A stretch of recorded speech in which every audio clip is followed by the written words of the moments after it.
Muy buenos días, vamos a abrir la Biblia en el Evangelio según San Mateo, el capítulo 27.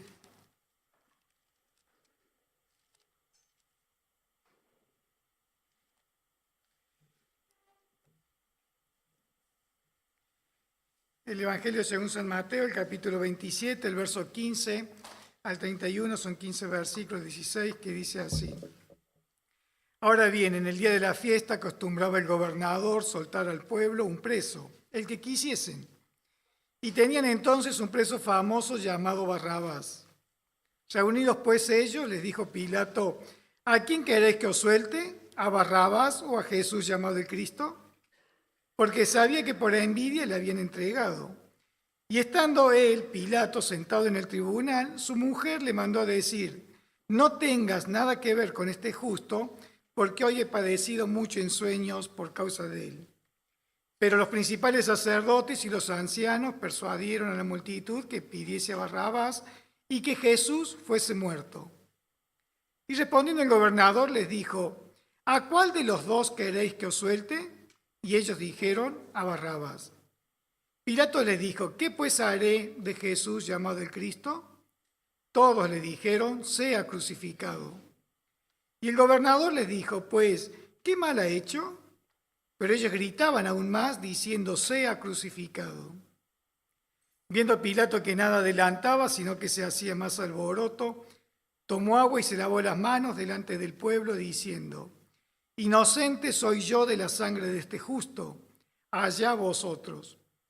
Y respondiendo todo el pueblo dijo: su sangre sea sobre nosotros y sobre nuestros hijos. Entonces le soltó a Barrabás, y habiendo azotado a Jesús, le entregó para ser crucificado. Entonces los soldados del gobernador llevaron a Jesús al pretorio y reunieron alrededor de él a toda la compañía. Y desnudándole le echaron encima un manto de escarlata y pusieron sobre su cabeza una corona tejida de espinas y una caña en su mano derecha. E hincando la rodilla delante de él, le escarnecían diciendo: salve, rey de los judíos. Y escupiéndole tomaban la caña y le golpeaban en la cabeza. Después de haberle escarnecido, le quitaron el manto, le pusieron sus vestidos y le llevaron para crucificarle. Sin duda que el estar en la cena es hacer memoria del Señor y es recordar escenas, itinerario de su paso hacia la cruz del Calvario. Es increíble que esto sucedió muy, muy temprano. Tengamos en cuenta que a las 9 de la mañana ya iba para ser crucificado. Quizás que este relato sea 7 de la mañana, 8 de la mañana. Ya desde Jesús venía sin dormir porque había estado en el aposento alto, participó de la última Pascua, instituyó la primera cena, ya habían caminado la cuesta de los Olivos, ya había estado en el huerto de Getsemaní, todo un itinerario de toda una noche, y estando allí en el huerto, él es tomado y es llevado. Primero ante los sumos sacerdotes, porque estaba Anás y Caifás, el suegro y el yerno, y luego es llevado a Pilato a las 7 quizás de la mañana. Así que podemos imaginar el estado en que el Señor ya se encontraba, de agotamiento, de estrés, de todo lo que anticipadamente él entendía y sabía que iba a suceder. Pero para el pueblo fue todo un día de mucha premura. Había que tratar de declarar la sentencia. En primer lugar, el gobernador declaraba las sentencias antes del mediodía. Así que si se les pasaba el mediodía, y como era el viernes Pascua, al día siguiente era día santo, entonces había que esperar hasta el domingo y quizás que ya no iban a lograr el cometido de la crucifixión. Entonces fue todo aceleradamente lo que ellos debían lograr. Y fue así como lo llevan de mañana. Y dice el relato, y no lo vamos a detallar todo porque llevaría mucho tiempo, ¿no? Pero a mí me encantaría que nos ubiquemos en la escena, ¿no? En todo esto, a la mañana temprano, el Señor entregado, Pedro ya le había traicionado, es decir, en el momento en que más necesitaba de sus íntimos, tuvo la terrible traición, ¿no? Todo lo que eso involucraba y significaba para Jesucristo hecho hombre. Pero ellos tenían una costumbre en el día de Pascua liberar a un preso, es decir, el gobernador daba un indulto ese día. Entonces tenían un preso famoso, dice la Biblia, que era Barrabás, que significa hijo del Padre. Era famoso y era increíble por las características que era famoso. Era famoso porque levantaba sediciones, hacía motines, era terrorista, había asesinado a personas. Miren ustedes las características, las virtudes de esa persona, por lo cual era famoso, ¿no? Y estaba él y estaba Jesucristo. Yo hace tiempo compré un libro, y seguramente ustedes lo han leído, de Francisco de la Cueva, El hombre, su grandeza y su miseria, ¿no? Y yo veía este relato y veía la grandeza y la miseria, la grandeza de Jesucristo, la miseria de Barrabás. Pero al momento de elegir el pueblo, cuya opinión había sido formada ya por los sacerdotes, ellos eligieron a Barrabás, la miseria, por sobre la grandeza. Cuando Pilato le dice a quién quiere que le suelten, nadie responde, porque la opinión aún no había estado formada. Recuerden, era muy temprano, habían juntado gente, tal como se hace hoy políticamente, si no estamos lejos de lo que sucedió 2000 años. Llevan a la gente para que opine, pero la gente no entendía absolutamente nada, imagínense. Recién levantado, ni un mate, ni un desayuno, nada, había que ir a opinar. El juicio era público. Entonces, en ese interín viene la mujer de Pilato y le dice, no tengas nada que ver con este justo. Nada que ver. Es decir, ella había sido advertida en visiones, en sueños, del crimen que se estaba por cometer, de la injusticia más aberrante de la historia de la humanidad. Que una persona, en un lapso de 2 horas reloj máximo, fuese juzgado, condenado y sentenciado a muerte. La mujer había sido advertida. Viene y le manda a decir eso a Pilato. Pero ya Pilato había hecho la pregunta, ya la suerte había sido echada. Y sobre esa respuesta él tenía que ya decidir. El gobernador no podía dar marcha atrás a lo que había ofrecido. Incluso era un indulto que se daba una vez al año, menos aún. Entonces después vuelve a preguntar a quién quiere que suelte. Y ya la opinión estaba totalmente elaborada y todos comienzan a decir a Barrabás. Pilato le dice, ¿qué pues haré? Esa famosa pregunta, ¿no? Que cada uno de nosotros en un momento hemos respondido. ¿Qué haré con Jesús? Bueno, muchos, y yo pienso que la mayoría de los que estamos aquí hemos decidido por Cristo aceptar a Jesucristo. Pero Pilato se pregunta, ¿yo qué hago con Jesucristo? Tengo mi mujer que me está insinuando a que lo deje, tengo al pueblo que incita a que lo crucifique, pero todos le responden, sea crucificado. El gobernador insiste y le dice, ¿qué mal ha hecho? No encuentro absolutamente nada. Además, si bien no he tenido tiempo de analizar las pruebas, pero no hay nada. Pilato ya hacía 4 años que era gobernador, fue gobernador durante 10 años, del 26 al 36. Esto sucedió en el año 30, de manera que ya conocía perfectamente la fama de Jesucristo. No la ignoraba en absoluto. Entonces él dice, ¿pero qué voy a hacer con él? Ningún mal he encontrado. Sea crucificado. Viendo Pilato que nada adelantaba, sino que se hacía alboroto, tomó agua.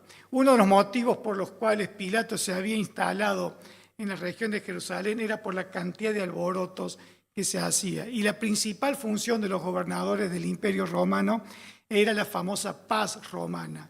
Ellos no podían permitir que en sus distritos hubiese alboroto. Entonces se instala ahí mismo y es ahí donde lo encuentran. Entonces él veía que se estaba por quebrar el principal objetivo de su función pública, que era la paz.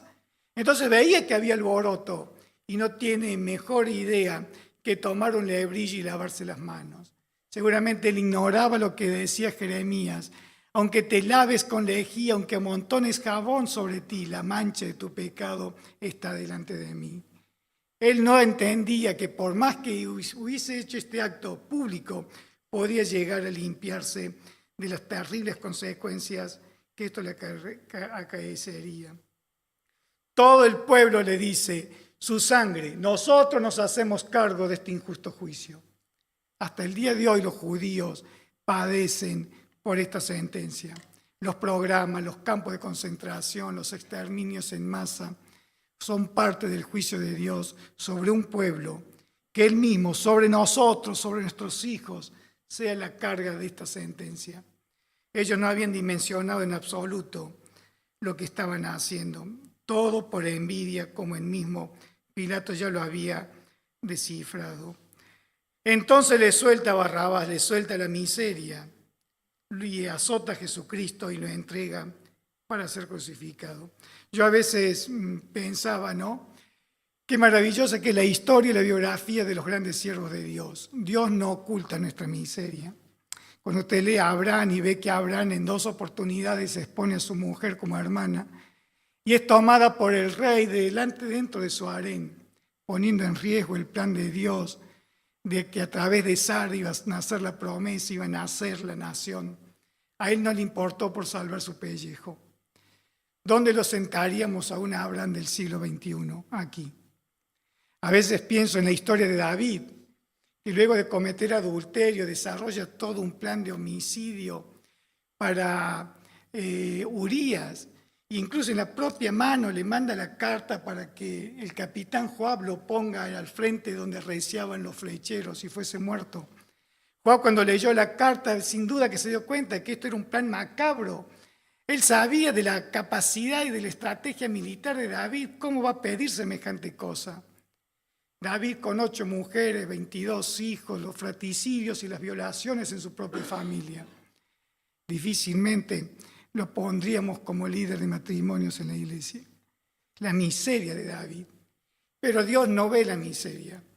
Yo veo también el caso de Samuel, de Dan y Berseba. Todo un país daba testimonio de Samuel. Pero cuando Samuel era viejo le piden un rey. Y Samuel le dice que no. Y ellos le dicen, ¿sabes qué, Samuel? Tus hijos no son como tú. Ellos aman el soborno, pervierten el derecho. Lo que habrá significado para un padre escuchar el testimonio de sus hijos. Tampoco lo pondríamos para que lidere adolescentes y preadolescentes o jóvenes. No sabes conducir tus propios hijos, vas a conducir los hijos a extraños. Tenemos una enorme capacidad de ver la miseria. También lo vemos a Pedro, que no solo niega a Jesucristo, sino que aún siendo columna de la iglesia incipiente de aquel entonces, él con Juan y con Jacobo. Sin embargo, Pablo en Gálatas lo confronta públicamente. Porque cuando nadie lo veía, Pedro se juntaba con los gentiles, comía con ellos. Cuando se acercaban los judíos, él los obligaba a judaizar. Cumplan la ley, tienen que circuncidarse. Y Pablo dice lo que Pedro hacía era de contenderlo. Y lo reprende públicamente. La miseria que ahí podemos observar. Y el mismo apóstol Pablo en Corintios, gloriándose, hebreos de hebreos, descendiente de Abraham, en cuanto a la ley fariseo, de la tribu de Benjamín, y da todas las características de sus logros. Pero después él en 2 Corintios 12, yo no debía haberme gloriado, ustedes me inclinaron, me incitaron a que yo me vanagloríe. Parte de la miseria. Dios no escondió en la biografía de sus siervos la parte miserable de nosotros. A tal punto no le escondió que cuando Mateo da la biografía, la genealogía de Jesucristo, y va hablando de los descendientes, dice ya, y David engendró a Salomón, de la que era mujer de Urías. Ni siquiera menciona a Betsabe, pero sí menciona la miseria de David. Nosotros muchas veces nos quedamos como el pueblo, con la miseria. Queremos a Jesús, queremos a Barrabás, venga Barrabás. Las características que tomamos son siempre de ese lado. Pero qué maravilla que Jesucristo ve nuestra pequeñez, pero nos enaltece y nos engrandece a la posición de herederos de Dios, coherederos con Jesucristo. Nos enaltece en los lugares celestiales junto a Jesucristo.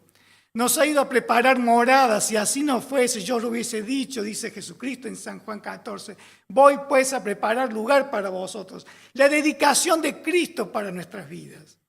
Él observa y ve el potencial, la grandeza que podemos tener a través de Él. Solo en Jesucristo alcanzamos la grandeza. Lejos de Él, llenos de miseria. Jeremías mismo dice, tus rebeldías te van a condenar, tus maldades te van a castigar. Observa y ve cuán feo, cuán amargo es haber dejado tú a Jehová. Siempre que nos distanciamos del Señor, estamos prestos a la miseria de nuestra humanidad, de nuestra persona. Los soldados lo toman y lo llevan al pretorio. Quizás ahí había más de 100, 200 soldados. Era la guardia personal de Pilato y era como quien dice todo el regimiento donde ellos se encontraban. Muchos soldados. No tenían mejor idea que escarnecerle. Le tejen una corona de espinas. A mí me maravilla esto. La miseria de ellos, la corona de espinas. Pero Jesucristo nos da la opción de 5 coronas. La corona incorruptible para aquellos que conservan la santidad en todos los órdenes de su vida la van a recibir. La corona de justicia para aquellos que aman la venida. La corona de gozo para los ganadores de almas. La corona de vida para los mártires. Jesucristo reservó coronas para nosotros. 5 coronas de distintos logros podemos llegar y tener una de ellas, o 2 de ellas, o 3, o las 5 juntas. Él solo tuvo una corona tejida de espinas. Ellos le echan encima un manto de escarlata. El escarlata es una simbología del pecado. Cuando Dios habla al pueblo de Israel en Isaías, le dice, vengan, estemos a cuenta. Si tus pecados fuesen como la grana, como la nieve, serán emblanquecidos. Si fuesen rojos como el carmesí, vendrán a ser como blanca lana. Ellos le visten a Jesucristo con ese manto rojo, carmesí, símbolo del pecado. Al que no conoció pecado, dice 2 Corintios 5, 21, por nosotros fue hecho pecado, para que nosotros fuésemos hecho justicia de Dios en él. Ellos afanosamente y de una manera vergonzosa se inclinaban ante él, cubierto con los pecados de toda la humanidad. Ahí cuando ellos pusieron su manto de escarlata, símbolo del pecado, sobre él pusieron su pecado, mi pecado, el pecado de toda una humanidad. Simbólicamente fue colocada allí. Ellos en su miseria no sabían lo que estaban haciendo, pero era lo que ante los ojos de Dios simbolizaba ese manto de escarlata. Allí estaban mis pecados, allí estaba toda mi miseria sobre Jesucristo. Y dice que también le dieron una caña, que es un cetro.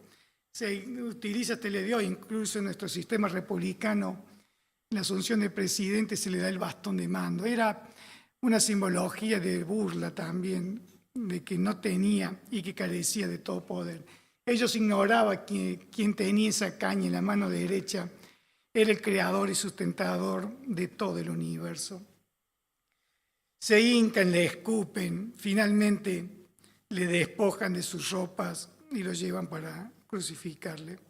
Le decían, salve, rey de los judíos. Ellos adoraban burlescamente, nosotros reconocemos al Salvador de nuestras almas. Isaías dice que angustiado él y afligido no abrió su boca. Como cordero fue llevado al matadero y como oveja delante de sus trasquiladores, enmudeció, por segunda vez lo dice, enmudeció y no abrió su boca. Jesucristo estaba en silencio. El mismo Pilato dice, pero ni aún a mí me respondes. Él no entendía de la angustia profunda de Jesucristo. Vio cuando usted está en angustia, usted se calla. Cuando pasa algo que lo supera, guardamos y nos mantenemos en silencio. Jesucristo lo hizo por amor de mí y por amor de cada uno de aquellos que le hemos reconocido. Pero Él fundamentalmente vio nuestra miseria, pero se quedó con el potencial, con la grandeza de que no somos merecedores, pero que Él estuvo dispuesto a compartir y está dispuesto a hacerlo por toda una eternidad. Que pudiéramos nosotros ver en Jesucristo, nuestro Señor, nuestro Salvador, nuestro protector, que descubramos cuán amargo, como dice Jeremías, es alejarnos de Él y que este tiempo de recogimiento este tiempo de reflexión, en este único momento que Cristo pide para Él, hagan memoria de mí, pudiéramos concentrarnos en su amor, en su bondad, en su benignidad y en su enorme misericordia para cada uno de nosotros. Y en ese espíritu de reconocimiento podamos participar de este pan y de esta copa. Que el Señor bendiga su palabra.